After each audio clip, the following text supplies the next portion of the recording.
Good evening, good morning, good afternoon, or whenever you're tuning in today to watch today's episode. My name's Jonathan Bengal, and I'm the host of Naked Tax Talk, where babies, we bear down to the naked truth about our personal lives, our business lives, and of course, our monetary lives.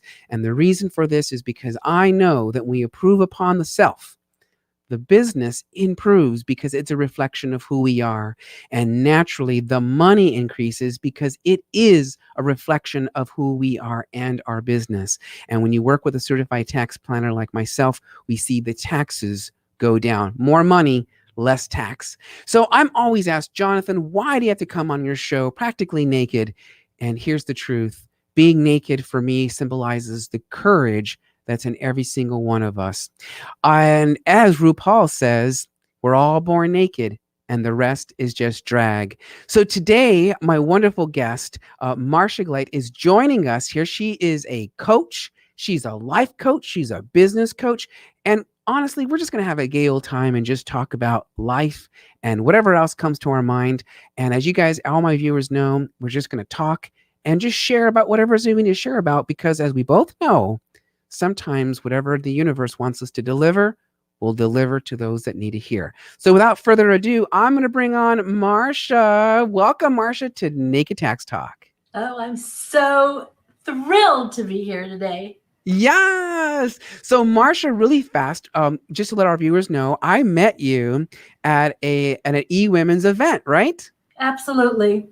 Yeah, I've been given the honor to be like part of this wonderful community. But Marsha, before we go any further, tell us, who the hell are you? I don't know. Who am I? Who are you? Like, what do you do? What are you about? Tell us a little bit. Well,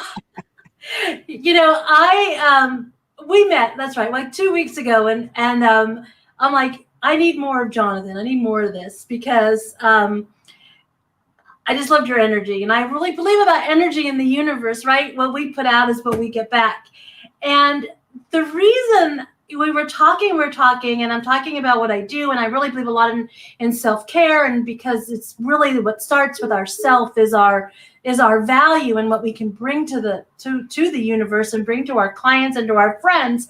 And Jonathan goes, well, what do you want the title of this talk to be about? And I'm like, I hate accounting. And he goes, we can't talk about hating accounting. I'm the naked tax guy. And I'm like, and he's like, I go, but I definitely earned the right to say I hate accounting. And he goes, why? I said, because I spent my first 30 years in my corporate life, in my career as an accounting and finance person. I have a business economics degree and a master's in finance, and I spent the first 30 plus years behind the desk doing accounting. And I swore my first job was accounting. I said, I'm never ever doing this again. The last job before I left to become an entrepreneur and a coach was I was a controller for a company. So how much more accounting can you get than being a controller? So I earned the badge,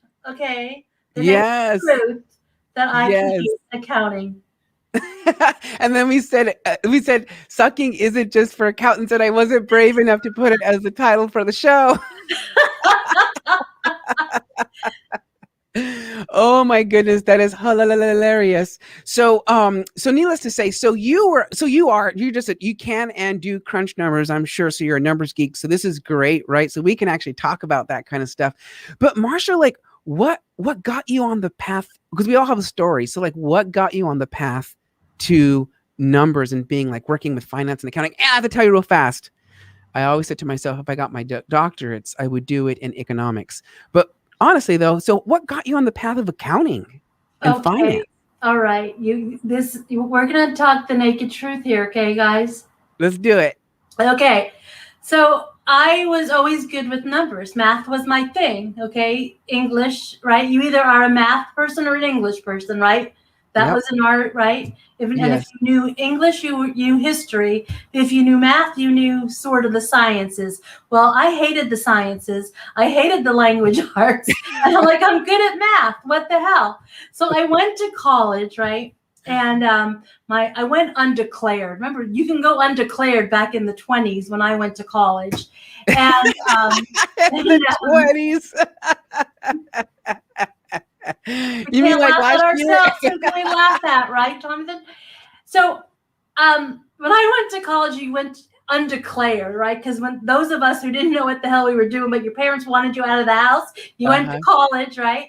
Yes. Went to a 4-year college, I mean, you're not coming home. And I went undeclared, and I said, okay, I'm going to take everything. Well, I took a computer science class. I fell asleep in the final, and the thing that woke me up was my pencil falling on the ground. I could totally see that too. I totally see you going. Exactly, right? I'm just like bored, right? My pencil drops. It wakes me up, and I'm like, thank God they tell you to bring more than one pencil. But it was my favorite pencil, right? It was my cross pencil, right? You remember you used to get a cross pen and pencil? Every high school graduate got a calculator and a cross pen and pencil. This was mine, and I was all excited. And I'm watching it roll. Now I'm all fixated on the pencil rolling down the big lecture hall, thinking, how am I going to get my pencil back? How am I going to get my pencil back, right? And I'm in the middle of this exam, and I already fell asleep. And so this was all whatever. The next semester, this friend of mine says, I'm going to be an economics major. Come take an economics class with me. And I'm like, okay. So I'm like, what the hell, right? I'm undeclared, so I'm taking all kinds of shit. And pardon my French if it's okay if I it's okay, speak my ça French. va. And I loved it. I loved it. I fell in love with economics. Okay. And so at the university that I went to, the University of California schools are not math schools or business schools, they're science schools. So you could become a business economics major. So you took half of your classes were accounting, half of your classes were finance and economics. And that's how I found my way to accounting. In my first job, I worked for Home Box Office, and Home Box Office back in the 30s, because now it's 10 years later after I went to college. No, just kidding. You look great. You look great for your age. I know, right? I don't look at you use a special collagen. Amazing, right? Get a little hair dye and a little makeup, and you can look like $1,000. Yeah, seriously. And that's what it costs to buy your makeup at my age.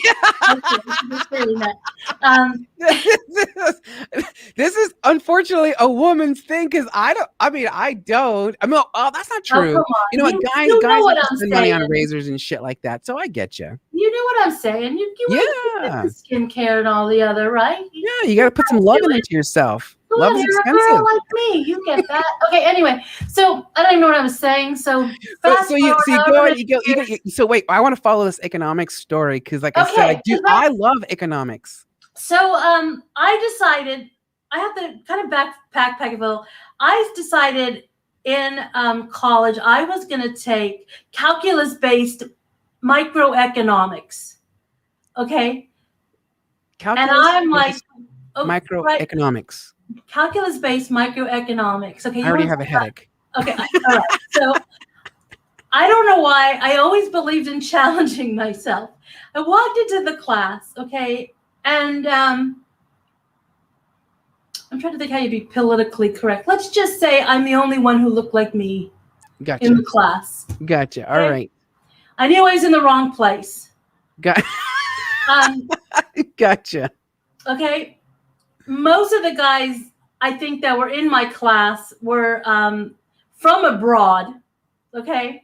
Yeah. And they were probably going to be doctors or physicists, or I don't know what they were going to be. I looked around. I'm like, holy shit, who do I even talk to? Because were you the only woman also in that class? Oh, of course, the only woman. That goes without saying. I mean, first of all, that says a lot.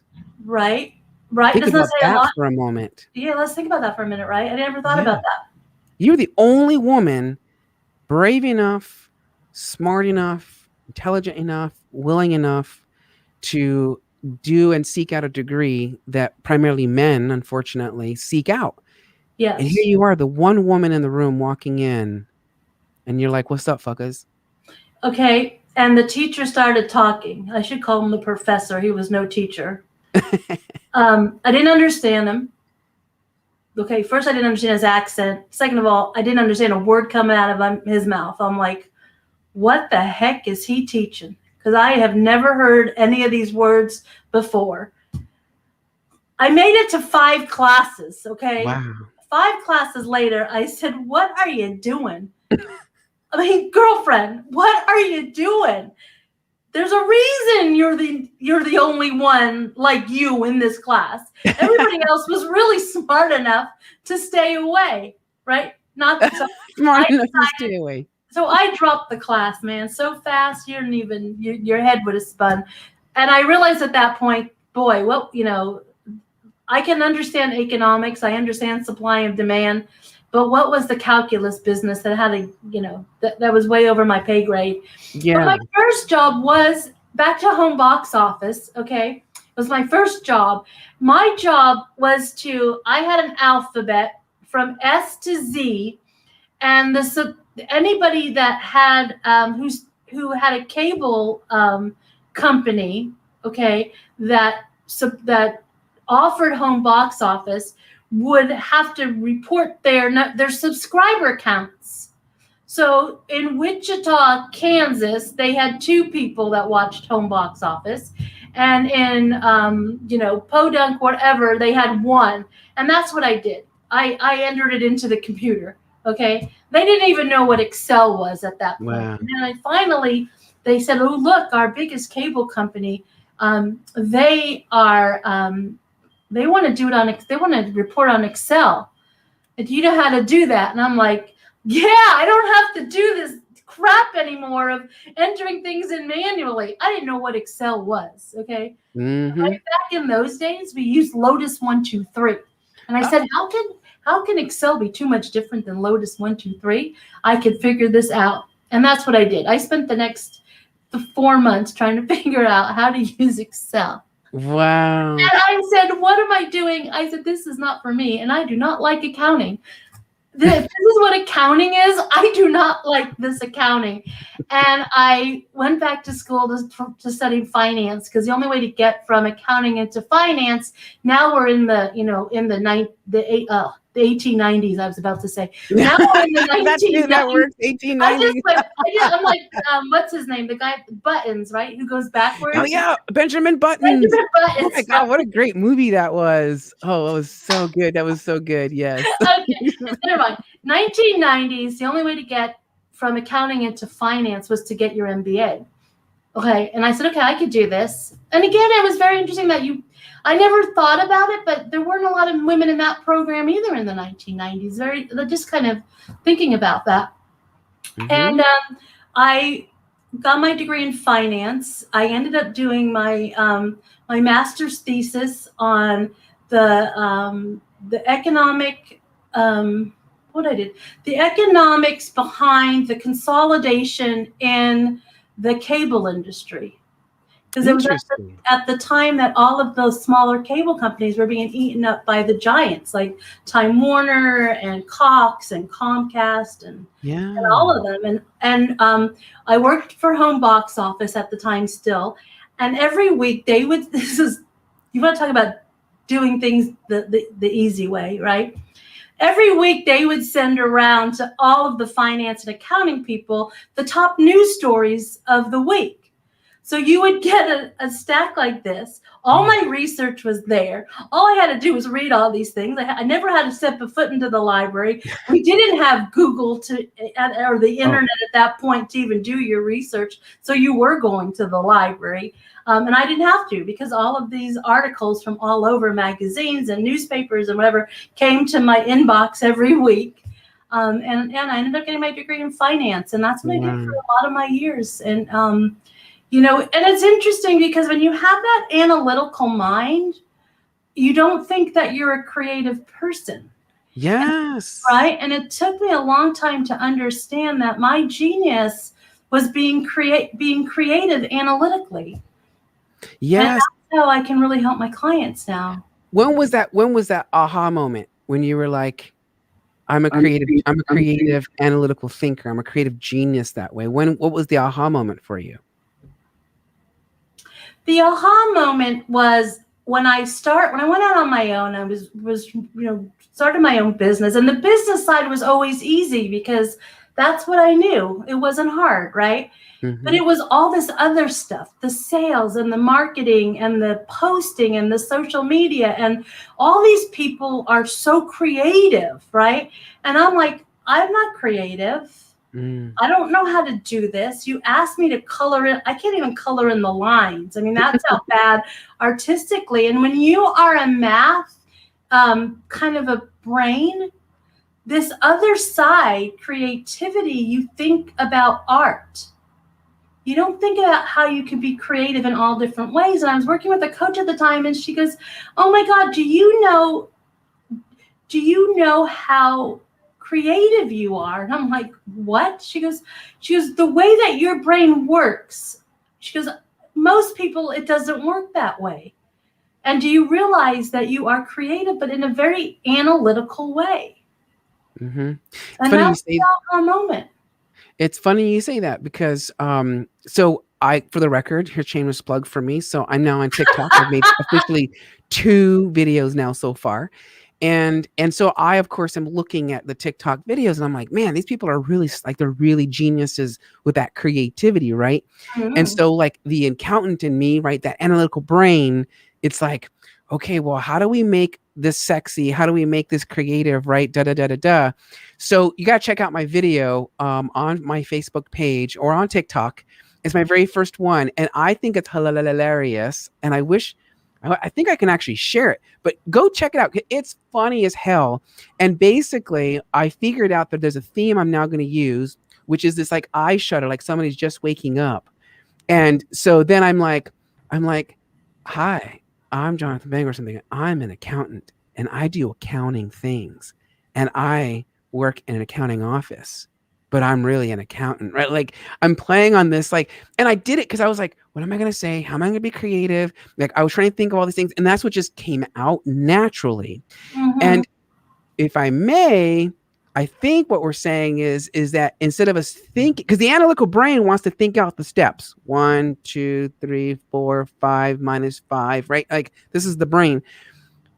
But if we just have faith and allowing ourselves to be authentically who we are, the funny and the creativeness just comes out like that.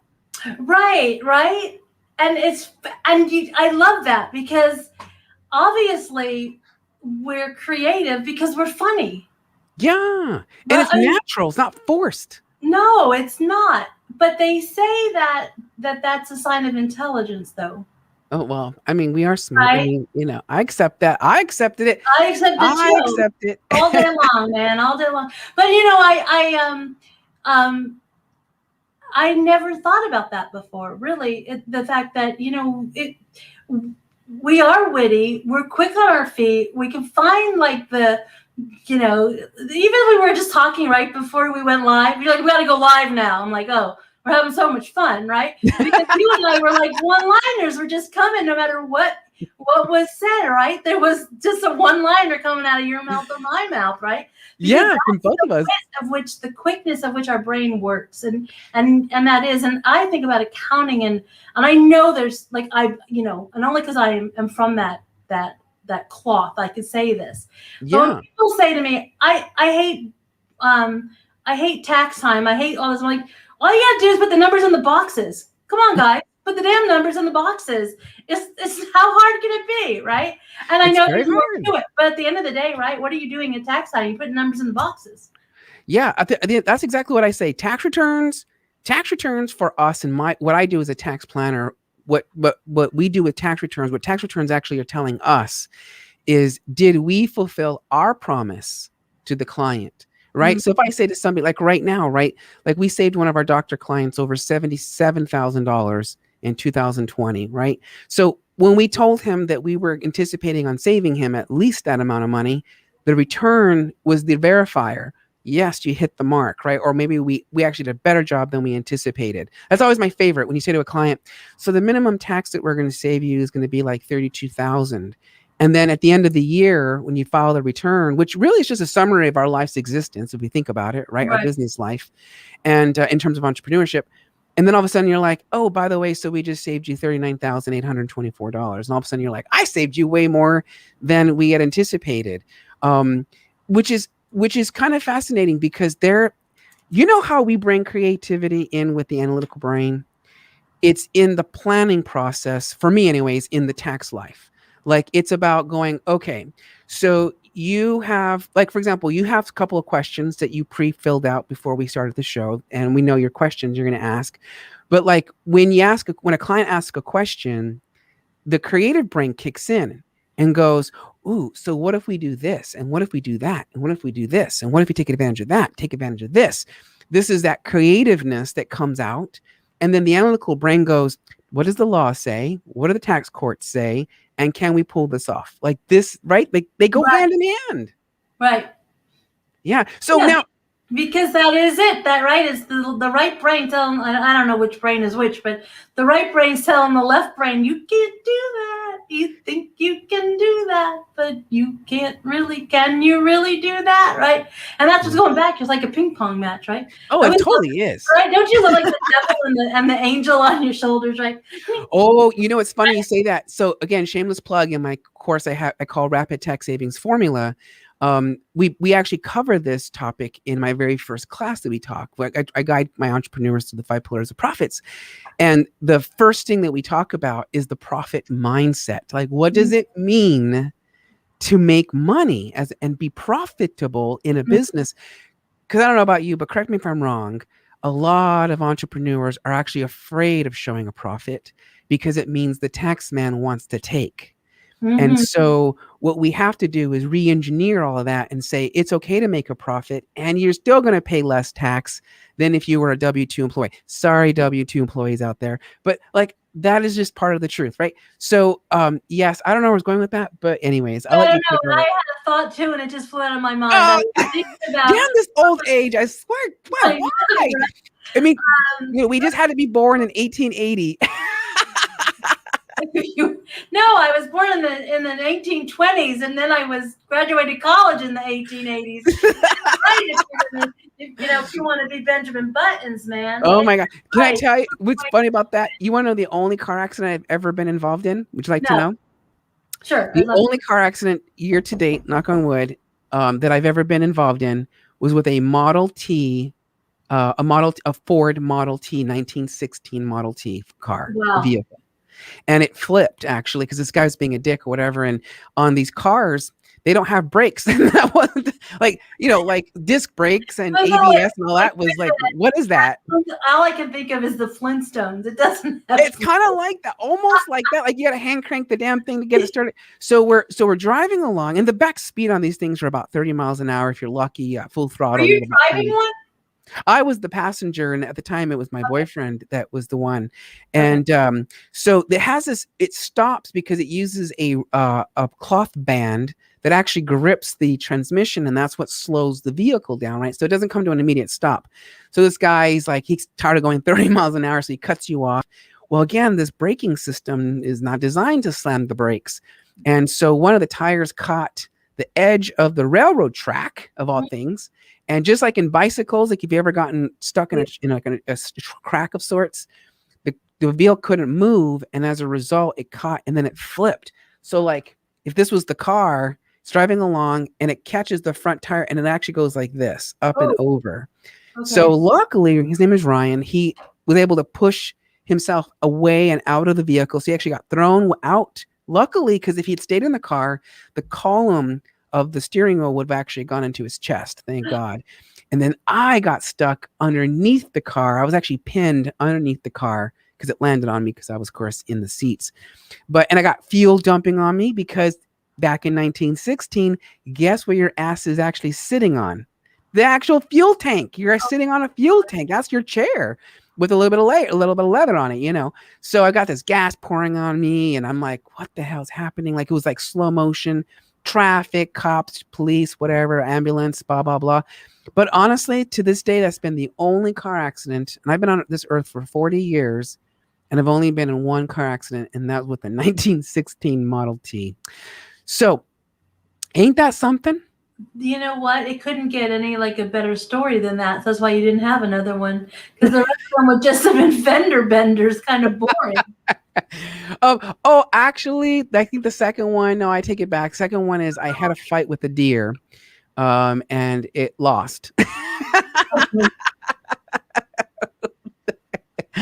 he was like we're driving the mountains here in Arizona. So if you're familiar with the snow Lake Sholo, what is it? Pleasant Lakes, whatever it's called. Sholo something something. What is it? Help me out.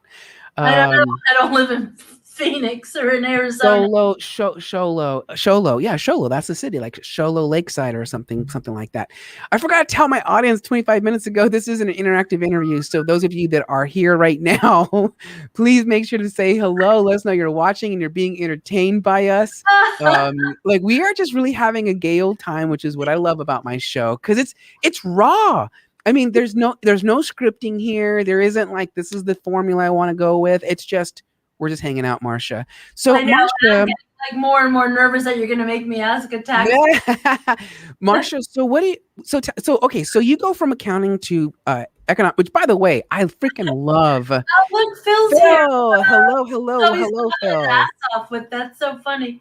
So you go from economic. I love economic. By the way, have you ever checked out Frickonomics, the Yes. book? Oh my God.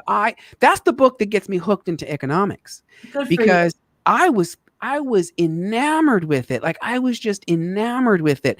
So I got to tell you, you want to hear a story? I know this is kind of like, let me tell you the one thing, all you need to know about economics. Tell us right now. What's the one thing? Where supply hits demand is equilibrium. That's all you need to know about economics. Ain't that right? It's true. No, it's so true.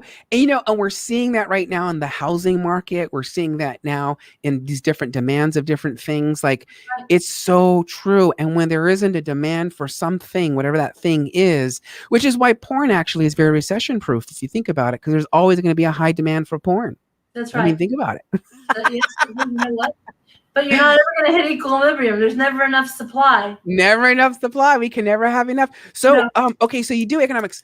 So I read this book, Economics, and totally turned on by it. And now I'm a teacher. So imagine this. I'm a teacher. I was teaching English. And this particular class, I was a senior English teacher.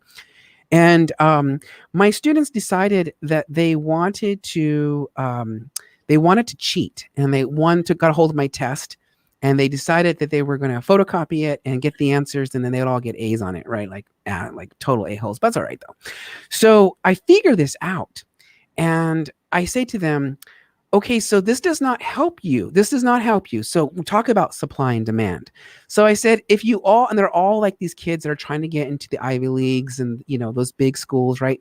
And I said to them, you just royally fucked yourselves in this deal here, because you just basically gave A's to all your competition.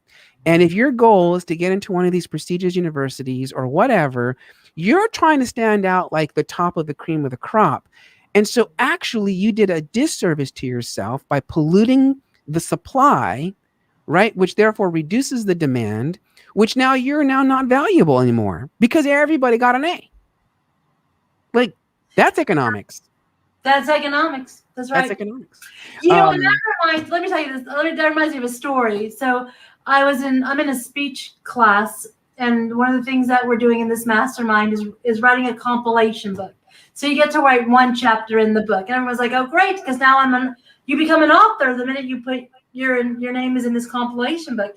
And the guy says, "Well, here's the problem. Your chapter has to be so amazing because you're competing with every other author in this book." And I'm thinking, then why the hell am I wasting my time to write one good chapter when I can write 10 crap and have my own book? Speaking of books, do you have your book? Where's your book? Do you have one? You know what? I don't have my book. You got to get your book.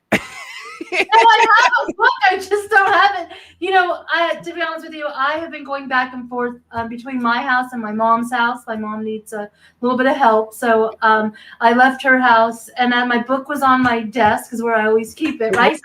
What's the title of your book? Because you can't be good for them till you're good to you. 30 days to a healthier, wealthier, supportive you. Okay, say that one more time. I'm going to put it in the comments. What's the title of your book? You can't be good for them until you are good to you. Oh, I like that. So yeah. Now, what gets you started on this book? What made you write this book? You can't be good for them until you're good to you. Well, what happened was I finally decided that I was going to leave my W-2 job behind at the age of 50, and I was going to go off and I was going to find happiness as an entrepreneur. And I always identified myself with my job. That's where my friends were. That's where my life was. That's where I went every day. And now here I am, like doing this thing, right? And I Mhm. knew that I could coach business because I had 30 years doing that, right? And I wasn't taking care of me, and I hadn't been taking care of me my whole life, right? And I found myself in the hospital, infection in my blood. The infection was in the bone of my toe, Ooh, and had 3 toes amputated. ouch. And I said, "This is happiness, isn't it? This, I found happiness. This is utopia, right?" And I find laughter in everything because that's what I do, right? Makes Uh, sense. and I started like, what else do you do in the hospital, right? You got, only thing you have is your phone and channels 2, 4, and 7. So I there is no Discovery TV, There HGTV is or not. No, there is not. Property Brothers. A plug for them. And I Seriously, truly, it is true. Fun for them. You're like, my house looks like shit compared to those houses they're buying and flipping. Although, if I want to get motivation to clean my house, I watch Hoarders.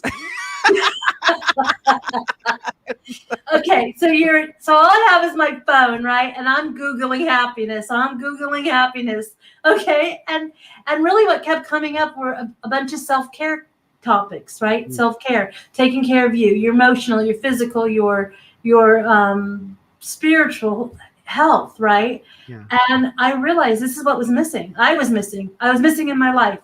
I was always the doer, the go-to person, the problem solver. All right, the one that was on the wheel. If I got off, what would that look like? The rubber, all those things. That was me. And when I finally stopped, I looked around and I go, "Who am I? What am I? What do I mean? What? And that's when I went on this journey. My journey to self care. My journey to me. My journey to. So I believe that you can't be good at anything that you're doing, right, if you don't start with you. Yes. And you have to start with you. And that's where I got, that's where I believe that a lot of times I am that intersection between this high achieving, right, and woo woo, Yes. Agree with you. right? Because the Agree. high Yes. achievers don't take care of themselves. And when they do, what is it? Getting a new hairdo, or getting their nails done, or going for a massage at a spa. But Right. there's so much more to taking care of you Yes. than those things. Yes. I completely one I feel a serious moment coming on. Like, I wish I had one of those things like serious moment. But like like I love like it. I really but I do believe in exactly what you're saying. And that is that entrepreneurship is difficult. It really is. You know, I got into a heated debate today at lunchtime with one of these youngins. And I had said, I said when I was younger, I used to believe that I was a liberal, believe it or not, like I was more liberal. And I said, but as I'm getting older, I'm realizing I'm actually becoming more conservative. And in a way, it helped me to understand to a degree this concept of conservatism. And it isn't like I want to be extreme and, women don't have a right to choose and, do this and that and regulate my business and, shit like that. It's more about like, I don't need you to tell me what to do with my business. And this is what this guy was saying. And he was basically going like, the super wealthy should be distributing that wealth down to their workers and stuff. And I said to him, I go, no, like, yes, that's great and all, but the moment you ask government to start regulating my earnings, you don't have entrepreneurship. And so the stress that you and I take on, and many of the people who are entrepreneurs, the stress that we take on is the desire and the need. And unfortunately, it results in desperation, which is I got to close a deal. I got to make money because I got to pay my own rent, my own mortgages. And then what happens, just like in sex, is you end up just letting anybody come up into your room without really vetting them. And so then you start offering discounts, and you start offering, you start Mm. cheapening your price in this attempt to close a deal, just like an attempt to get laid, right? So it's the same idea. And what we're failing a lot is the realization that what we're all seeking is an equanimitous relationship where Mm. both people are equal partners in a relationship, be it in the bedroom or be it with a lover of sorts, or in business. And Boardroom, absolutely. right, like this is it. And so what you're saying is like this stress, like it just boils you down, and it's subconscious. A lot of it is also what I've noticed is it gets deep down in the roots, and then you're like, I just can't get out of this funk. I was in one, actually, for the record. I was in one a couple of weeks ago, about 3 weeks ago now. And I remember feeling that just overwhelming sense of like, oh gosh, like nothing's going my way. I was closing thousands of dollars in deals, still wasn't happy, still wasn't being fulfilled. And I sat down and I opened up my magic book. I actually have a magic book that I work with. And You know, I you need started, to be living in Las Vegas, not in Phoenix. I just decided that as you're talking. well, what, say what? I said, as you're talking, I don't mean to interrupt you. I'm just thinking you need to be living in Las Vegas, not in Phoenix. But go ahead. I'm just I kind of getting that vibe right now. Oh my gosh, let me show you. So I have a magic book, Okay. and this is where I write all my magic, right? So I'm a journalist. I've been doing it since I was 14, and so I'm like Jesus. So like he Magic has a or history. writing in your journal. What have you been doing since you're 14? At 14 years old, I started my journal September the 14th, 1995. I know Oh, the see, date. now I know why we're kindred spirits. 'Cause my birthday's September 17th. Well, my birthday is October 1st, 1980. But oh, Okay. wait, what did you say? I said my birthday's September 17th. That's why we're kindred spirits, because you Oh, started your journaling on September 14th. I did September 14th. Oh, does that make you a Libra? You're a Libra? No, Or I'm does a that You're a Virgo? Oh, Virgo, like my mother-in-law, like she Virgo. loves me, thank God. Because I know like Virgos either like you or they don't. That's what I know about Virgos. So I lucked out. We lucked out. How great. We So did, I we write lucked my out. very first journal entry. So what happened? So what Oh, happened isn't was, that cute? Your first journal entry. let me tell you, the best time is to drink Oh, that's and then go funny. read your journal Wait, wait, entries. wait. Before your story, that's funny. Your first journal entry. Yeah, Come on. my You're a very first tax journal. guy. Your very first journal entry. Come Yeah, on. That's, oh my God. it took a while to get the damn Did joke. it not take like how long? A month to make you figure that out? Your journal. Oh my God. It took it to, well, I debited and I credited later on, right? Funny, Like, oh funny. my God. Hey, listen, you debit the words to the pages and then you credit the ink from the pencil or the pen. How's that? Whatever. Well, Whatever. needless to say, what happened was my mother, and everyone knows this. So my mother was a mistress for 14 years to a man who is my biological father. And after 14 years, his family finally finds out, and the truth comes out. And I actually contributed to a book called The Game Changer Number 4 on Amazon. I have a chapter in there, ooh la la. And this is really going to be my coming out story to kind of explain a little bit about this. And so what happens is, I get this phone call. I'm 14 years old, 13 years old, and I get this phone call, and it's my oldest half sister. And there's a whole bunch of backstory here that I'm not going to go into, but other than that, she's on the phone, and I am the one who picks it up. And so it's her, and she says, "Yeah, we'll call her Betty." She's like, "This is Betty, and is this Jonathan?" I said, "Yeah." And she goes, "I'm sitting here with your dad, and he says he's your dad, but we just want to know, is he your dad?" And so I, of course, stayed silent for what seemed like forever. And then she prompts me and says, if you tell us the truth, like imagine like you'll have a dad and you'll have all these brothers and sisters. So like, is he your dad? And this is the time that I didn't realize that people manipulate and lie to you to get what they want. And so I, of course, answered. I said, "Yeah, he's my dad."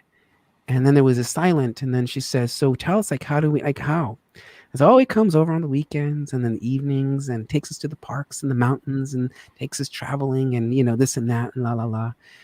And all of a sudden there's this click.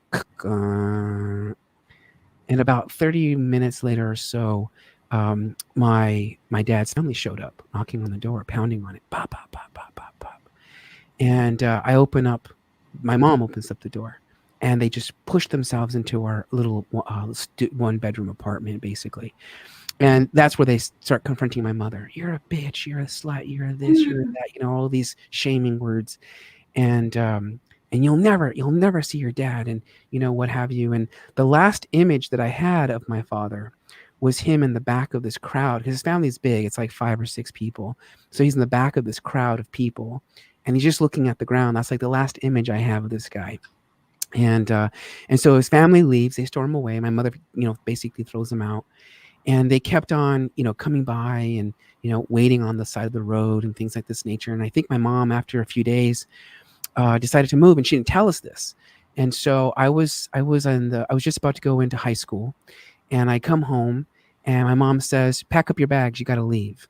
Now, the thing about it is that this wasn't unusual, because my mom often moved us like that, just because of the situations. So it wasn't unusual to like move. But what was more unusual is she said, "We're moving to Tucson, and your uncles are coming for us tomorrow. So your rooms have to be packed and ready to go." And so when my uncles arrived the next day, we get into this moving truck. And I was so, when you're 13 years old, you're like all about self-centered you. And your world is just your family, the immediate family, and maybe the one friend that you were lucky enough to meet. Because of course, I was a total outsider nerd, that didn't have any friends. And so all of a sudden you're like, your whole life literally is just like being ripped up out of your sense of being and security and who you are, all that just ripped up from the roots. And I decided that if I died because of this monstrous move that my mother made us do, that I wanted the world to know about this agony that was caused. And so I actually did not know this, but I was writing my first journal entries are written in the style of Anne Frank. I didn't even know about Anne Frank until I was actually later on in high school, like in later years. And so it's kind of fascinating that I wrote in the similar style. And so this is the first recording of my life history at 14. And so it became a place where I could write down all of my thoughts. It became a place where, I could just have this inner dialogue with myself. And every day of my life, up until I was 23, 23, I believe is the last entry people see. And no, 26 is the last entry. So just like Jesus, right? Like you get this whole history of him, in his younger years and everything, and it disappears. And then he comes back enlightened. That's what happened to me. So you have this written history of my life from 13 till I was 26. And then you don't see me coming back again until I'm in my 30s as a Buddhist. So isn't that interesting? Wow. So this journal captures everything, like, my relationships and sex life and boyfriend life, or the coming out process and figuring that out. And, all of that was just all captured and written down. And what was beautiful about it, now looking back upon it, is that it's through all that writing that I was able to go back as a 30-something-year-old and read the story of a 13-year-old, a 14, 15, 16, 17-year-old, and be like, oh my God, the amount of trauma that you went through as a boy, it's all captured raw in these pieces of writing. And so out of that, you see me pull now in life these stories that are rich. Like, for example, when I tell people I was born into generational poverty, so poor that one day when I was going to school, I was getting off the city bus to walk a mile to the campus, that I saw this shining little object on the sidewalk. And I went up to it, and it was 25 cents. It was a quarter. And I was so elated to have found me 25 cents, because for me, it meant that I got to eat something that day for lunch. And so I, of course, got to campus. And the only thing I could afford was a red apple. And that's what I ate. This is in my journal. Like, there was a journal entry that I wrote. It was December 25th, 1997. And the journal entry goes something, it's sad. And it just says, Christmas happened yesterday, nothing special, no presents. But that's okay, Jonathan, because one day when you're an adult, you're going to have a Christmas you'll always remember. And see these comments in my journals of me talking to myself. You're going to be amazing. You're going to be something someday. You're going to change the world. Like, you're going to do something great with your life. and you see these journal entries being written this way. So later in life, when I come back from nowhere and become back as a Buddhist, basically, I start keeping this magic journal, my magic book. And it's different because I work with a coach. Her name is Patty Hewlett. So shout out to my coach, Patty Hewlett. And she taught me the art of drawing and doodling, and then incorporating that with the writing to further be that, to create that, continue that create, to Mm. pull up more creativity. And so what I now know is that this magic book is where all our wishes get put into. And if we pay special attention to the wishes that we make, all of those wishes do come true. And what I've learned now is that when we make a wish, and if we just say, oh, I want to make $1 billion, but we're not specific and we're not clear about that, universe just says yes. That's all it knows. And so you could end up with $1 million, but behind bars. So it's like, you got to be careful about what you really are wishing for, right? Those conditions. Mm. And then I later learned that universe really means university, and that our human existence is really about paying tuition. And sometimes we're given scholarships where we don't have to pay a tuition. And sometimes when we don't learn a lesson, we pay a tuition, or we don't fulfill our end of the bargain if we tie a wish to a condition.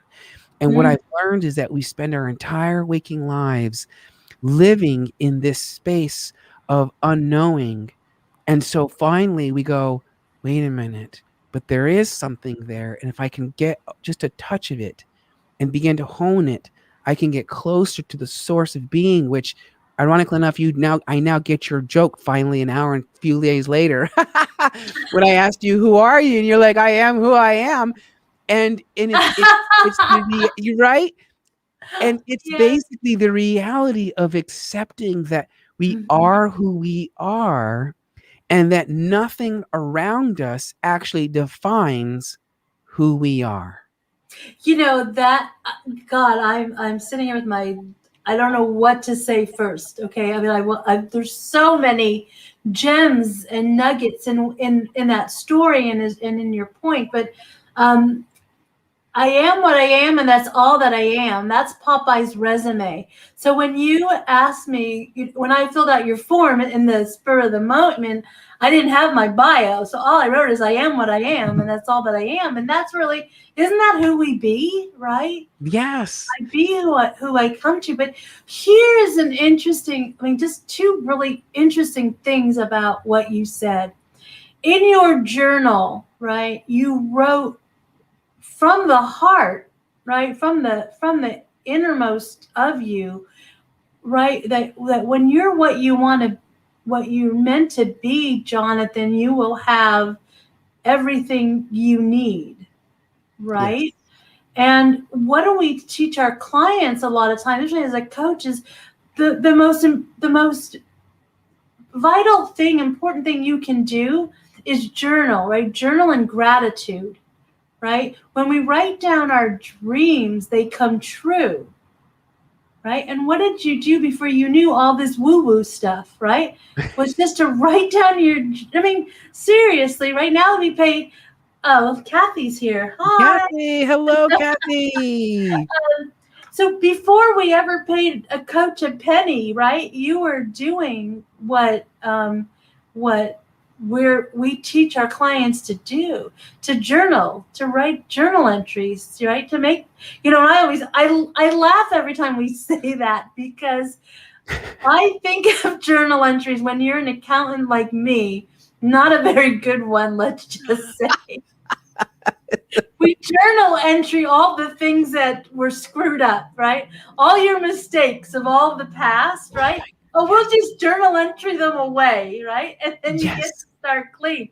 But right, when you journal your inner thoughts and whatever, you put them on paper, don't you feel like you get to start clean? Yes. Oh my God. Oh yes. Oh yeah. Yes, girl. Yeah, Yes. girlfriend, right? Yes. And God, it's cathartic. Like you pump out and you dump out like whatever the fuck's on your chest, and you just go with it. I mean, let's see here. Well, this one's an okay one here. Well, remember I told you like 3 weeks ago, I was going through this negative state of mind. And that's part of my Buddhist training has taught me that when we become aware, so Buddha says that we walk through this fog of ignorance, right? That's all of us. We walk through this fog of ignorance. And different people I've now say come into our lives to help us to weave through that fog and to shine a little bit of light. Right? That's why I say the light to financial happiness, right? It's this little bit of light that brings forth awareness. And awareness is very fascinating because awareness now removes the ignorance of not knowing.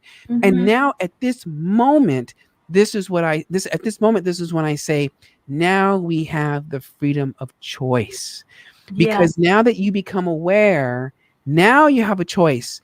Take a left, take a right. Right, go negative, go positive, dwell on it, move on. And then after that, this next mind comes in called mindfulness that says, oh, girl, I recognize that feeling. You're experiencing a negative state of mind right now. So now we just need to allow that space to go and release and move. And then you begin to be more careful about responses, right? Because a negative mind pollutes your perception of the world. So the emails look like people are saying shit to you. Facebook feeds like everyone's complaining. Pictures look disgusting. Your husband looks like he's old, right? Like all these things start coming up for you, right? Because my husband's my same age and I love my husband. I think he's so hot personally. But I digress. Like this is like what the negative mind's doing. And so then if we try to force ourselves out of it, that we then get frustrated because we place this thing called expectations on the outcome. And then because it does not go the way we planned it because of our negative state of mind, we get more upset, more pissed off. And next thing you know, we're shooting somebody in behind bars, right? Like this is the state of mind. So instead we go, oh, you tickled me a little bit. Okay, I'm experiencing some negativity. And so what I did is I wrote in my journal. I have a journal right here. And I started writing this. I wrote this out. I was so angry. I'm like, how much can I keep giving away? People say, give. Marketing people say, know your target. It feels like value, but it doesn't really seem to add up to my bottom line. Give. And then all of a sudden, you flip it over and it says right here, I drew a picture. It's a picture of me with a big ear. So now you see I'm drawing a little bit of earbuds right there. And it says, what we have to do is we have to remember to be compassionate. And then to think about all the positive things. So then it says, stay in tune is what the little thing says. And then I flip it over. And now it says, okay, so how do we overcome this objection? How do we overcome this objection? So I realized, then I started writing all the positive stuff. Well, I am making money. Life's going easy. Life is great. And then next thing you know it, you see like this, like, well, it looks like gurgly, but you see this, see how I started drawing like a little light here. This is me working with my coach. This light. I have a little cornucopia of gifts I started tapping into. And then I got a little lightning bolt with all my powers and, the needs of others and giving and, the confidence of my value. And then I was like, okay, so I'm like on an old school with a new foundation. And then I'm like, oh. And then he was gone. I don't know what he just did. Hope he just hit a button or something, because the naked truth is he is now gone. This is now my show. So live with Jonathan Bangle, I am your guest host, Marsha Gleit, and Am I back, Marsha? You are. Thank you so much for being my co-pilot. I really appreciate it. So then I started I had something really important to say, and then it just went because I don't know. What did you do? Did you hit like a probably a button or back buttons. My mouse. I have a really cool little ergonomic mouse. Yeah, it's so it Look what it did. It made you disappear. Just like disappear. So then I drew this picture, and you see how I've got like so I started out with squiggly lines, squiggly, and then I said, small money equals fortunes. Because what I was figuring out was I've been taught now by a lot of coaches, and I've spent like 60 grand on coaches. And all these coaches say to us, and I know you say the same thing, I'm sure, and I say some of the same things. He's And back. that is, Love that. Yeah, he's back. She's so happy you're back. She yay, yes, I'm gets back, to listen Kathy. to the Can you show believe it? Yay. with just me. So we're always told like, we'll wait for the big client, wait for the big client, wait for the big client. And that's great and all, but the big client comes around like once a quarter, once maybe half times a year or something like that. You close this big deal and it feels great. But that to me always is great.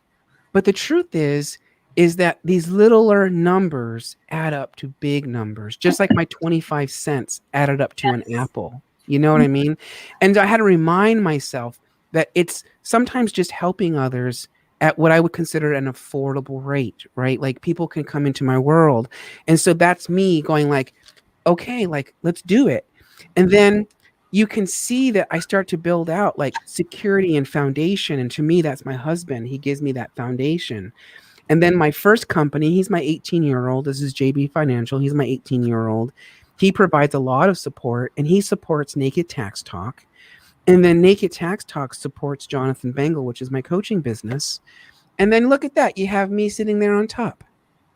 Like Yeah. this is something. And as a result of this work, like here you go. I drew a picture of me, like or a dress or something. I don't know what that means, but there's like this big bubble head, and there's like my thoughts, right? Like, what used to work, listening to my clients' needs and pricing accordingly, networking with people, and just not showing up in life.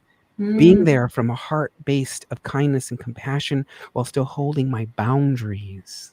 Ooh, the B word. Boundaries. The B word. Realizing that Oh giving my away gosh. Boundaries. boundaries. It's a B. It's the So, B word. so can I ask you a question? What is your coaching business? What do you coach on? Oh my gosh. So I focus. It's a hodgepodge of stuff. The truth be told, um, it starts first with this. I call it the profit mindset, Okay. and it's about believing that we were born to be a badass CEO. And what I've come to realize is that we have to wear that CEO hat so we can make the tough decisions in our businesses because the numbers are telling us the direction of our business. And this is the area that a lot of entrepreneurs miss. Without numbers, you cannot make business decisions in your business. Right. Right? We just go based on the gut, or we look at our personal checking account because we've commingled it with our business funds, and it doesn't give us the real picture of the business. And so I said, okay, well, first we got to first figure out this belief that we're powerful. And so I actually teach my students this one technique that I actually bumped into one day where I was meditating and I decided to have a conversation with my soul, what I now call my soul, which is just really the reflection of myself in the mirror. And I started speaking out loud, and I go into detail in my class, like how we transform the negative mind, which is the little voice that everyone cannot hear except for you. And that's the little voice that's been trained to say negative shit to you because this is what other people do to you. So then you turn around and you do it to yourself, right? But what I realized is that when you talk out loud, like I'm talking out loud right now, this is the conscious mind. This is the mind that overrides the subconscious mind. Therefore, I can train myself to speak positively to myself and give myself encouragement when I need it, give myself a pat on the back when I need it, make love to myself when I need it, right? Like it's about this reality that we are who we are, like I just said, and accepting that. Then I say, okay, great. Now we got the mindset, like we got the basis of it, right? This is who I am. And then from there, I move them into what I call the separation of self. So now this is where I teach them the principle that's so important. And that is to understand that our businesses are not who we are. Mm. My business is not me. It is not me at all. It's its own literal entity, like a spirit. And oh, that just came to me right now. That's great. Like that's what we say. We say spirit. Another word for spirit is entity. And our businesses have entities. right? And there's different layers, different kinds. And so the next step is I teach them how to start thinking differently like that. Like, for example, my favorite analogy, and I do it all the time, you heard me just now. I talk about my businesses. Yes, exactly. Boundaries of self-care. I look at my businesses like children. And that's why you heard me say I've got my 18-year-old. I jokingly say I had an unplanned pregnancy and gave birth to Naked Tax Talk. It wasn't meant to be. He just happened to come along. And then of course my book, which is a whole other business, and then my coaching business, which is a whole other business. They're all separated because we're all different souls, and they all have their own unique personalities. At the end of the day, so I teach. Hello, darling. So I teach my clients how to really work with this idea of separation of self, which, of course, as you know, boils down to finances, Yeah. separation checking accounts and credit cards and things of that nature. And then I talk about sex. And I talk about sex as it relates to entities and the protections they afford and why it's so expensive to have unsafe sex versus protected sex. There's an actual cost here, right? So I go into that. And then I teach them how to take advantage of three very lucrative loopholes that people don't really consider because, again, they think to themselves, I am my business, therefore I'm not entitled to those deductions. Even though tax law is very clear and says the moment you decide to go into business for the purpose of making a profit, you are entitled to all of these extra goodies over here on the side. That's not just for the Amazons and not just for the Walmarts. If you want true equality in life, you actually find it in tax law. And then I teach them the D word, which is documentation, and how important it is to protect yourself in the event of an audit. Because the truth is, we're all going to be audited, knock on wood. It's just a question of when. And so when they do come a knocking, we can say, here's my shit. And then they do what they call a no change. That's essentially what I do is I teach them Mm. how to do all of this to gain back that power. Because I don't know about you, but the number one thing that stops all of our progress is this thing called fear. And Mhm. if I can't get past my fear, the barriers of making money, the barriers of making a profit, then I cannot have the confidence. I don't have the confidence then to even raise my own prices, my own value, my own sense of who I am. And if I can't do that, then I cannot make decisions in my business that hurts me and benefits me, right? Because they do both. And then if I can't do that, I can't actually fulfill my own wishes, but more importantly, the wishes of my family. That's the whole reason why you and I are here today at the end of the day, is because we all had a wish. We all have a wish. Every single person in this world, including the cockroaches. Check out my episode, Cockroaches Taught Me Wisdom. And we all have this wish, one wish, and that is the wish to be happy. Plain I and love that. I love that. That's awesome. I laugh when you talk about your cockroaches because I did a live about ants, and how ants have figured out the coronavirus, and wait, now you gotta tell me, how do they figure out coronavirus? well, they don't care, but they still come in community, right? They hang out together and they just multiply and multiply and multiply. And one goes out and figures out, oh, this is sweet, and they all come following them. So I was June is ant time in our house, Mm. and for some reason every June the ants come out, and we always say, oh, it's because of the heat. And we're like, yeah, but it's hot all the time. Why do the ants come in June? We haven't figured it out. But I decided that I was going to do a live about the ants because they were just pissing me off. Every time you clean up, right? You clean everything up and you do everything you're supposed to do. And where do the hell they come from? Where do they come from? They come out of nowhere. They like just appear. First it's one, then it's two, right? And then they just multiply exponentially. And they're everywhere. They do. Damn. You know what I do? We get the sugar ants, the little black ones. So like you said, they show up. And So what I came to my own, and this is very important, like from my own point of view, my realization one day during a meditation was, again, like I said, because we're all seeking happiness, which the opposite is suffering. And so, like, hunger is suffering, thirst is suffering, cold is suffering, too much heat is suffering, right? Like, all that is suffering, right? Paying taxes, suffering. So the opposite is happiness or peace of mind. And so what I realize is all these ants are doing is that they're looking for their to end their own suffering of hunger and so forth. So they're looking for that source. And what I realized is that, you see, every single one of us, because of the desire to be happy, what we don't realize, because we're not enlightened beings at this point yet, right? What we don't realize is that we're actually causing the suffering of others in an attempt to achieve our own happiness. And Mm. so these ants, they come out in drones, like you said, looking for food. They don't intend any harm. That's not what they're trying to do to you, right? They're not trying to bite you and make you itch and stuff like that. They're trying to find the sugar and the things that make them feel good. It just so happens that, again, in their own world of existence, in their own ignorance, so to speak, they can cause some of these byproducts for us that causes us problems.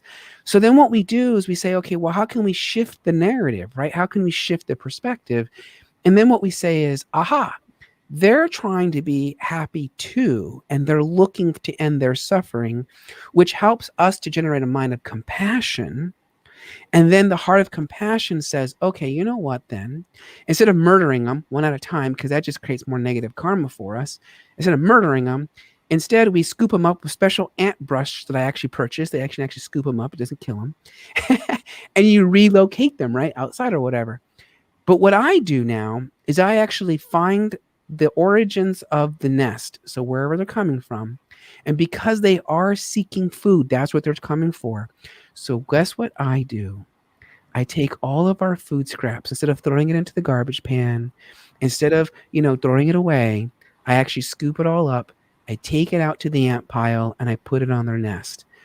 And I Mm. say to them out loud, and I'm like the crazy guy next door. Ants, ants, I want you to know, but here's your food so you can partake, so you can enjoy tonight's dinner. They don't come into my house anymore. Once you start putting that food out there for them, they don't come into your home. They stay out there. So I think it's a beautiful thing, because you can try killing them all day long. But like you said, they're resilient. They keep coming back. And so each time we kill with an intention to kill, we just keep adding on to our negative life, our negative karma. So that in the event, if we do believe in reincarnation, if we come back again, we could potentially come back like an ant. And that's what happened to me with the cockroaches. I was sitting in this meditation and I'm going, what a freaking fucked up life. Like, imagine this for a moment. The moment that you're hatched, you're despised. Actually, the moment I was born, I kind of was, except for my mother loved me, just like the cockroaches' mothers loves them. And so, yes, I can. Yes, you can say that I'm kind of more like a cockroach whisperer. But and I'm gonna tell you, this is kind of. I'll go there. So what happened was, um, is I realized that, man, how crap, literally how shitty. So they're born in conditions where they gotta eat, basically shit. They drink dirty water. Everyone wants to kill them or eat them. Everyone's afraid of them, even though they don't do anything. Like, right? Like, how sad of a life that is, to be despised so bad. And when I started realizing that, I started developing a heart of compassion, and I started going, man, these guys are suffering the same way I am. And so instead of killing the roaches every time I saw them, I was like the crazy guy. I was actually chasing them, with put gloves on, and I would chase them and I would capture them, and then I would throw them back out into the backyard. And then I would say a special prayer. The special prayer goes like this: May you be happy, may you be free of suffering, and may you never be separated from your happiness. And so I would say this every time I got a roach, and then I throw it in the backyard. And I must have done this, I don't know how many dozens of times, time and time and time again. And one morning I wake up and there's this big ass cockroach, like those big sewage ones with big black eyes like that, the antennae sticking out, and he's looking at me. And I, of course, and so I went, grabbed my gloves, and I put them on, and I scooped him up, and I showed him like my house, like, "Those are my two little tour of my house." And then I threw him outside and gave him the same prayer. And I started taking the scraps out with me. When this is the last guy I threw out, I started taking scraps outside and leaving them outside for them, including water. And I would shout out, "It's cockroaches, there's free food here for you, fresh water." And I had like these little water bowls I actually made, like actually bought for them with little fresh water and everything.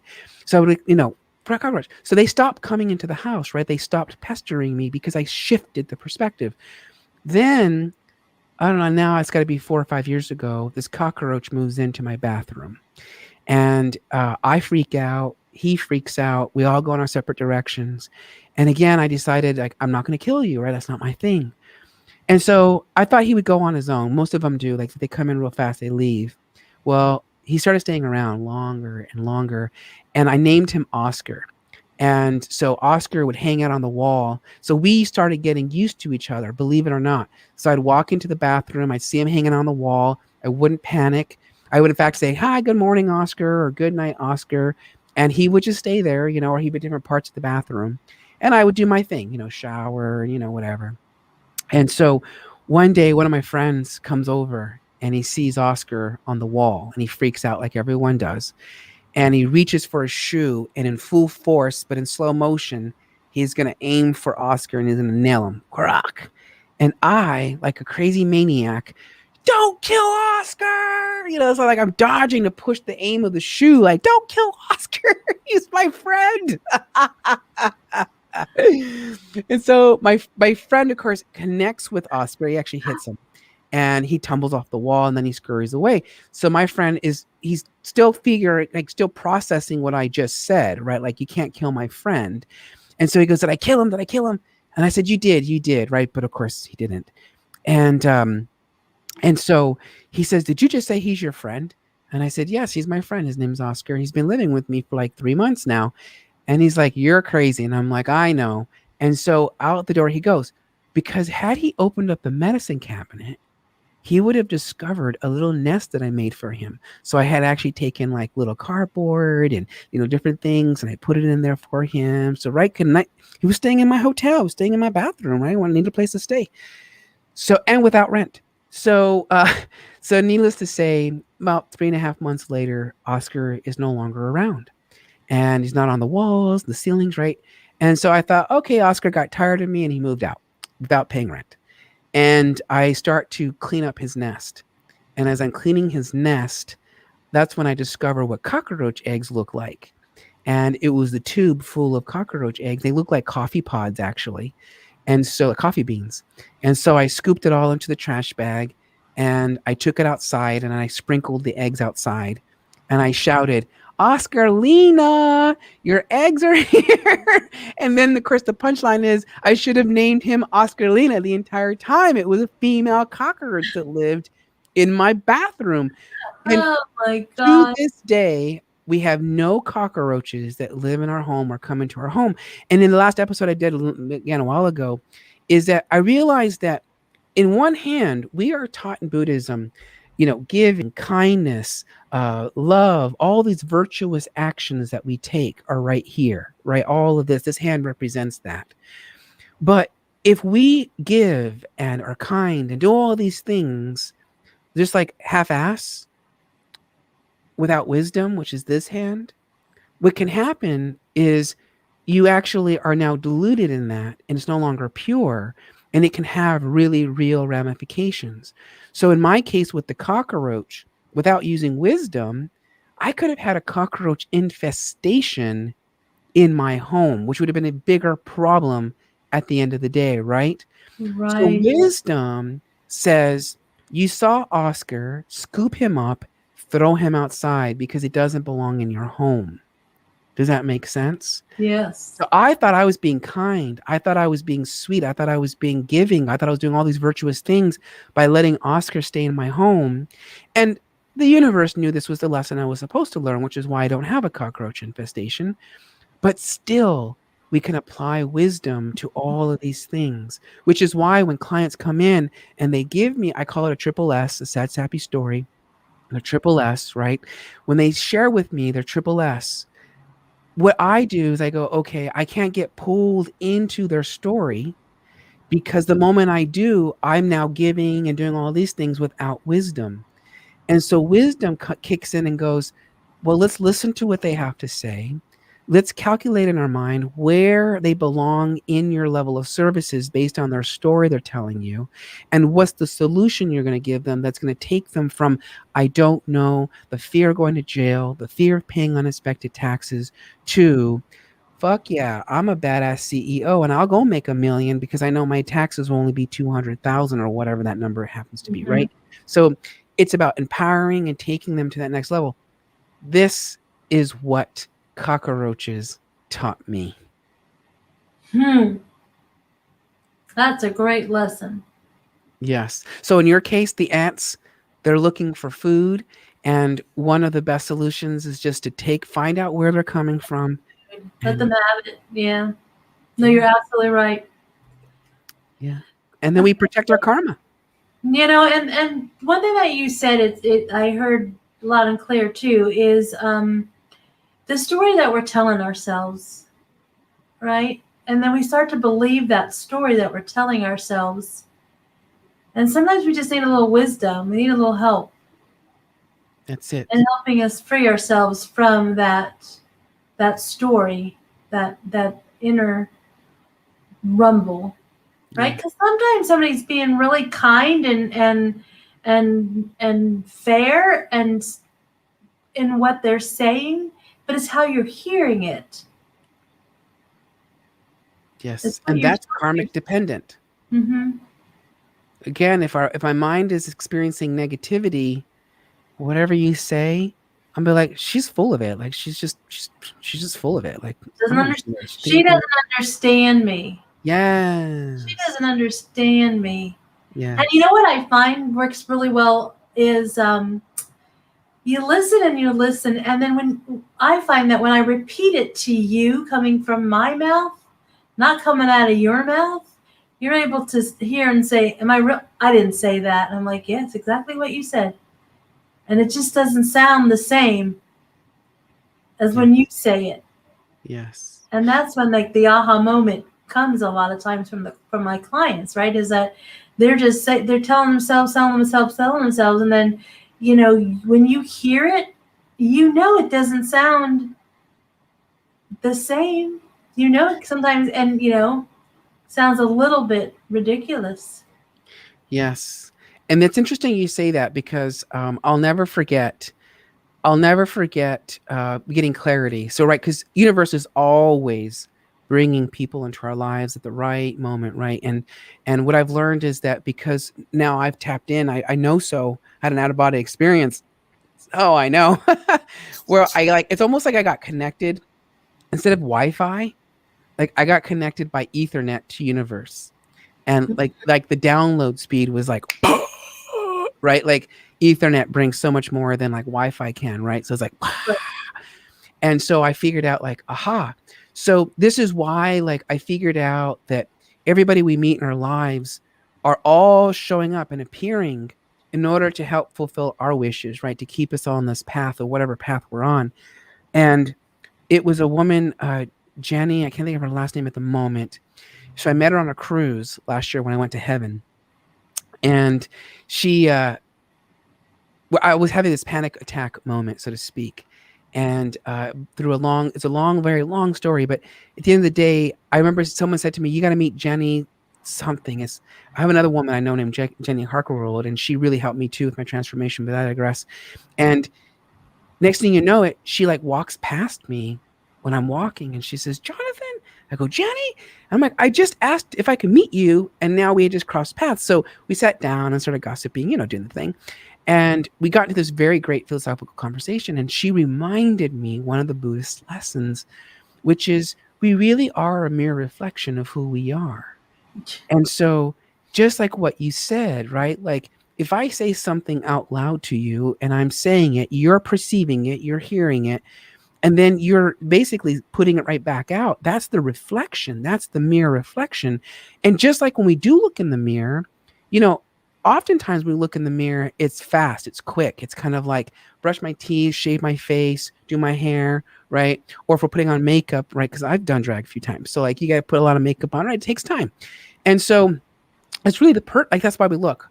Or the worst is we pick apart ourselves, right? And we focus Yes. on the balding patterns for me, and we focus on the wrinkles and the crooked teeth and all that other crap that we focus on without realizing that what we are literally putting out there is being spit right back at us. And the difference here between like when with you saying, this is what I heard you say, um, is that it's in real life and it's also removing this, it's removing that fast subconsciousness of people, right? It's like, right, it slows it down. And you're like, wait, just 1 second. And then I'm like, why are my drawers open?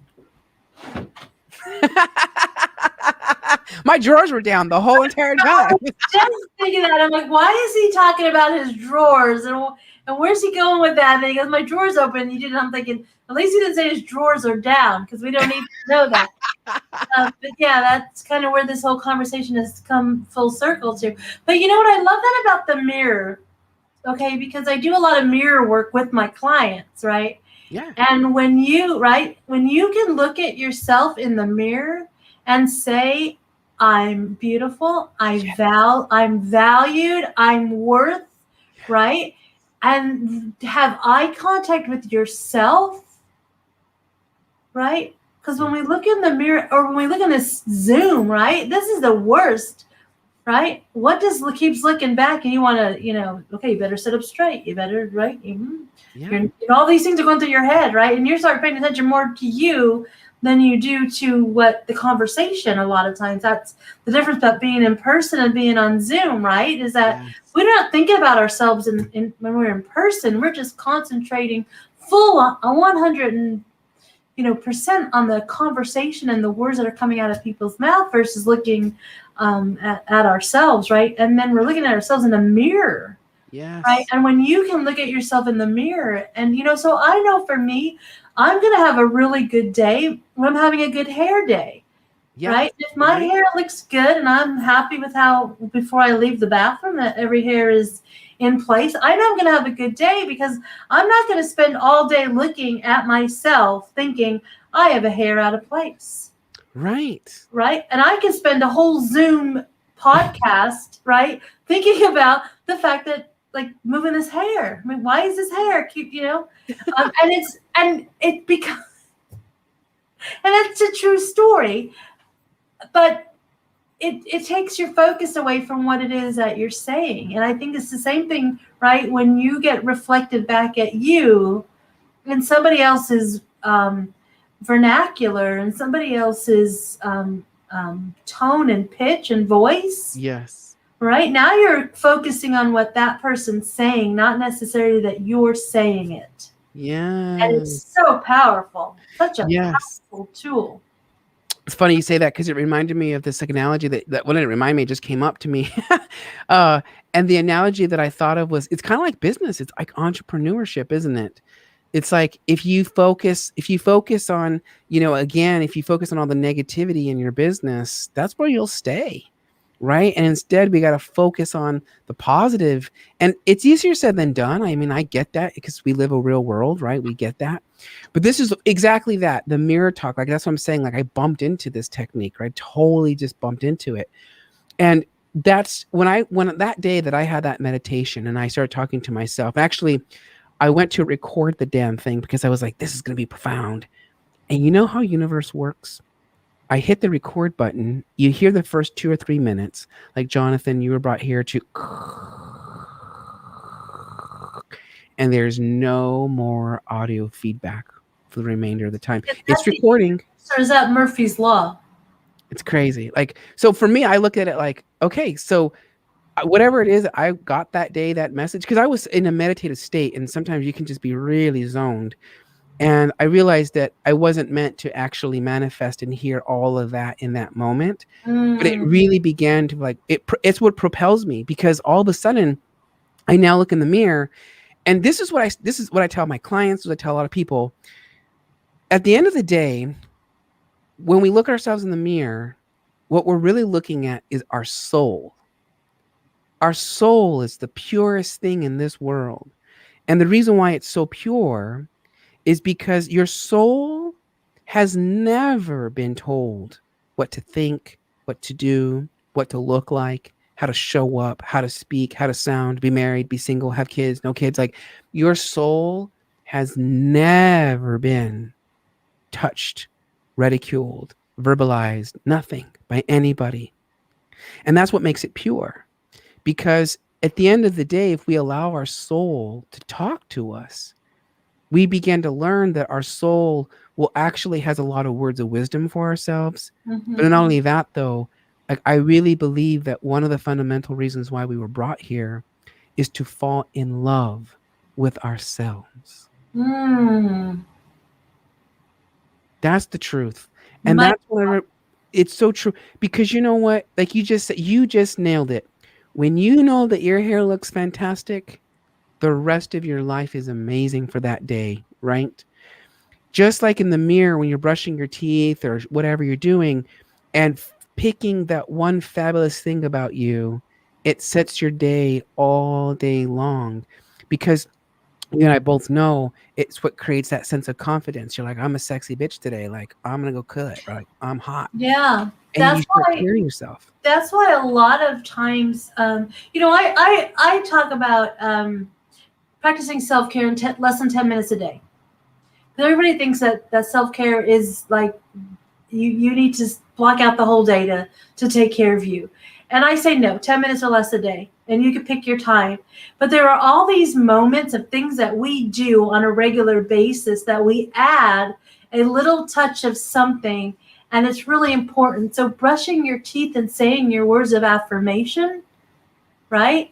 I'm beautiful. I love myself. I this, right? You're doing it anyway. But being able to look at yourself in the mirror and reflecting it and hearing it back, that's when it sticks, That's right? the power. Right? Yes. That's Meditate the when ultimate you're power. in the shower, right? That time when it's quiet, it's you and your thoughts, right? And Yes. we say it a lot. Sometimes we do our best thinking in the shower. Yeah, because it's you and your thoughts and there's no distractions, right? So Yes. you are doing these things anyway, and you can use them a step further and practice your own self-care, right? Yes. Your physical, we're going to eat anyway, so put healthy choices in your mouth. We need to drink, okay? So it's important to hydrate. We need to breathe. So Yes. maybe once an hour take a really good cleansing breath instead Yes. of just a breath, Yes. right? We're Yes. doing these things anyway. And when we stop and we think about it, and people say, oh, I can't take care, I don't have time for self care. You're taking care of yourself every single day. You're not giving yourself the awareness of it and the credit for it. Yeah. The And, credit. and so now you say, what can I do to take care of me? I like to start with what are you already doing to take care of you? And let's add another 10 minutes. Maybe it's the gratitude journal. Maybe it's just journaling. Maybe it's diffusing lavender at night before you go to bed. Maybe it's turning off your phone 5 minutes or 10 minutes before you get into bed, right? Yes. Think Agreed. about all the things at 10 minutes. And it's not a lot of time that you can spend um, um, God, what's the word? I don't want to use the word distinctly, but you're spending with yourself, Yeah. right? Maybe it's doing a quick, calm meditation. Maybe you put yourself to sleep with a meditation or your favorite song or your favorite relaxing music versus watching TV. Read a couple chapters in a book, whatever it may be that you love to do, right? Self-care in 10 minutes or less a day. Yes. And it's also about giving ourselves permission. And Because permission. you know what I mean? Because I, again, practicing Buddhism, I learned, that one of the fundamental principles is impermanence, right? Nothing's permanent. I mean, nothing is. And so, except for change. And so, because nothing is permanent, I've discovered for myself and I think this is true for us all. Excuse me, I'm getting like the hips. Is life life is actually a circle. It's a spiral, right? And things come in ebbs and flows, and it's so funny. You'll appreciate this. So I actually teach this to my students. You're gonna like this. I think it's fun. Let me get to it. So I teach this to my students. I don't know what it is yet because I keep developing it each time I teach. But Mm. it's this, it's the actual accounting cycle, right? It's the business cycle, if you think about it. But this is where I explain like revenue coming in, your expenses, profit, then distributions, right? So like I explain this. But in our normal lives, things come in ebb and flow. And what I found is that, like, for example, real life right now, I bought my Peloton in October. I've been riding it religiously, except for last month. And remember, I told you I went through that really kind of like that negative state. And so I was having a really hard time like getting on the bike, but I still kind of pushed through and still did at least 10 minutes or 15 minutes or whatever. And I was getting so frustrated and angry with myself because I wanted to do an hour like I was a month ago, right? Or whatever. And I finally just said to myself, Jonathan, just allow yourself to just do 10 minutes. Like, Mm. that's what you need right now. It's just 10 minutes. You don't need an hour. It's okay. And what's funny is that the coaches on, I should get paid for this, on Peloton, is that they always seem to know when to say, let it be. Like, it's okay. Like, it's not a competition. This isn't about you racing against a billion people. It's about you just enjoying your moment of you time. It's you time.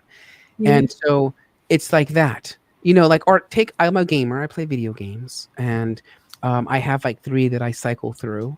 And again, like you find yourself resisting. I gotta play this video game. I gotta play this video game, and then you're unhappy, and then it's like, no, okay, just let it go. Like, okay, maybe I'm in the mood to just draw or doodle or journal or play music or whatever, read a book.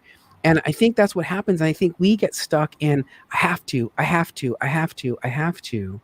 And then this is true in our businesses, right? Like, I have to make money. I have to make money. I have to make money. Mm. And instead, if we just say, look, the money will come when the money comes, because I've been learning this journey, I've been on this for a long time, is that I always make money when I need to make money, right? So, like, for example, one of the questions I hate the most is how much money are you going to make next month? How much money are you going to make next year, right? And I used to sort of resist that, and then I started saying I'm going to make 500,000, right? And then of course when you only make $1, you're like really disappointed. But I digress. So instead, I shifted it.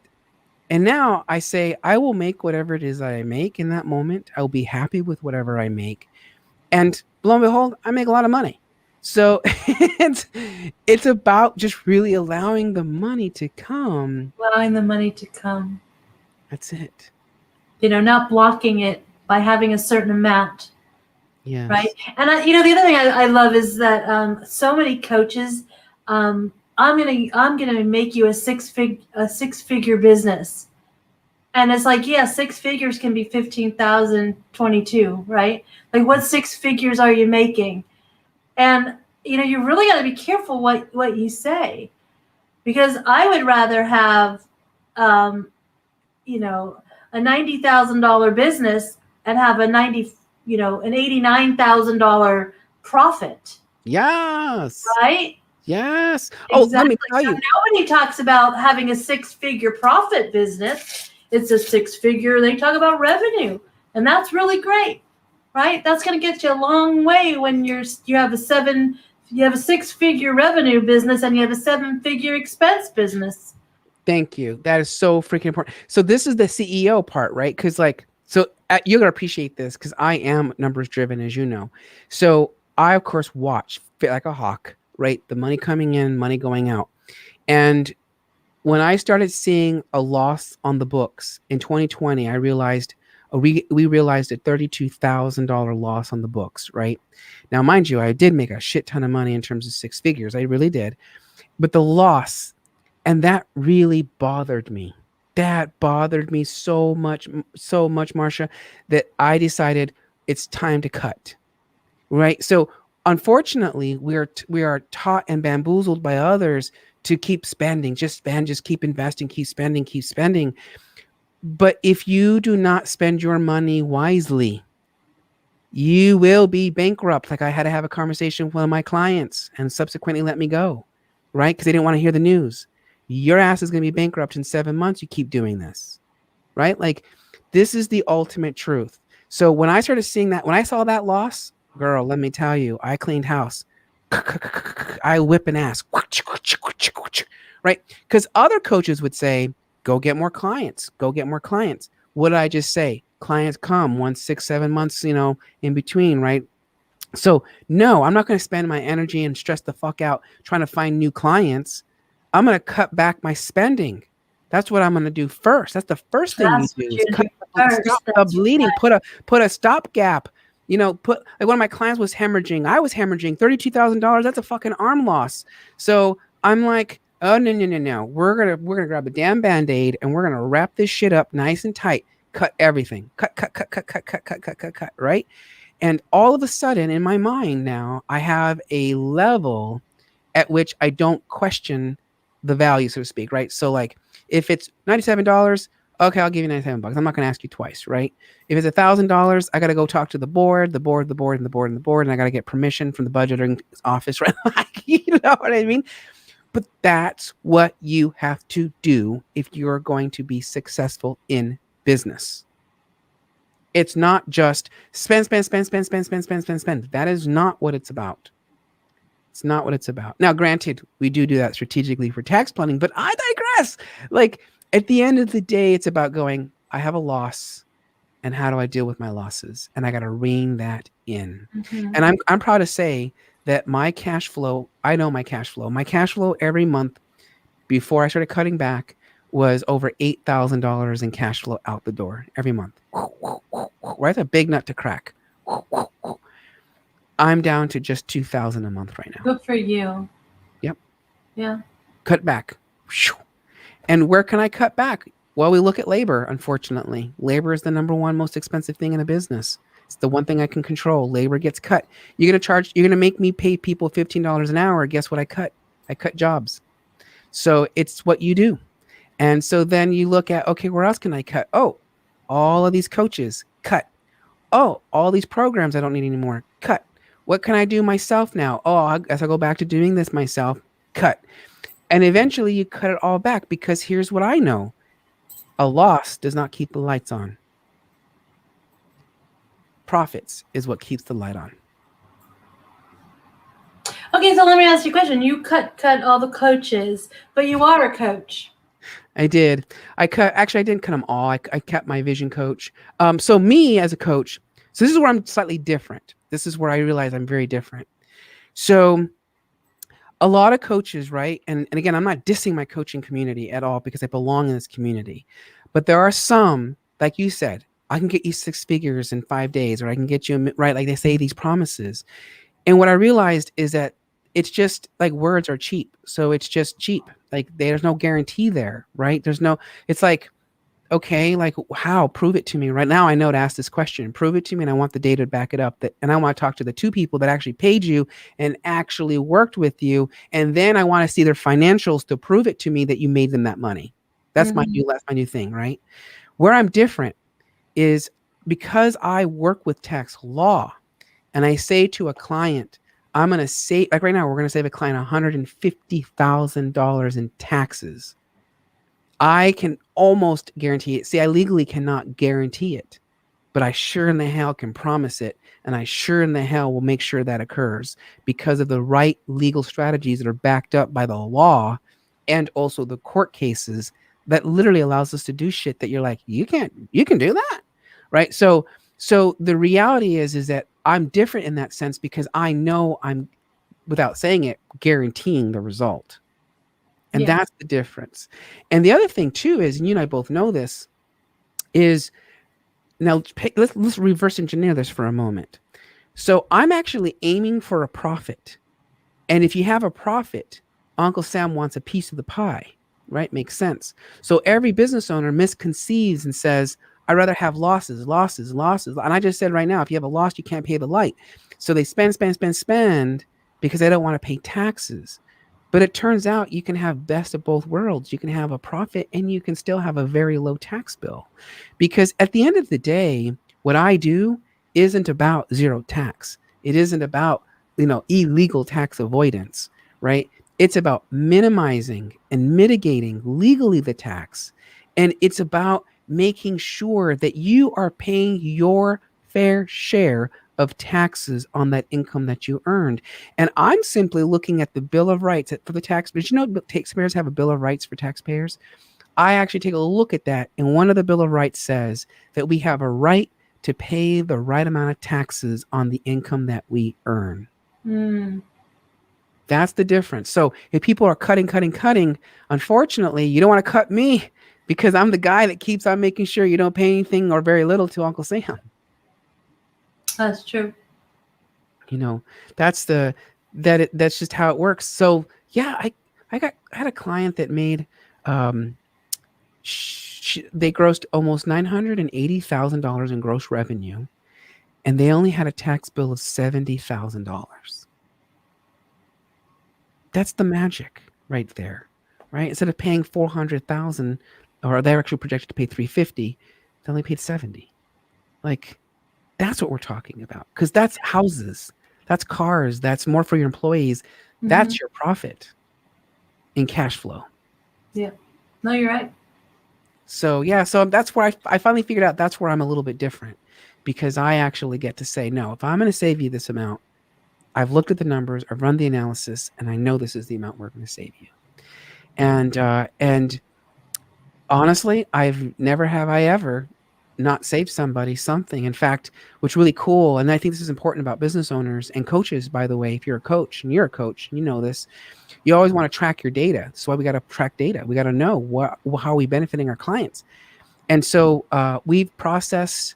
So we work very nichely. So we have 16 corporate returns, and of those 16 that we have processed, which is about 9 of them now, the average savings that we've saved them is $29,690 and like 60 cents in savings.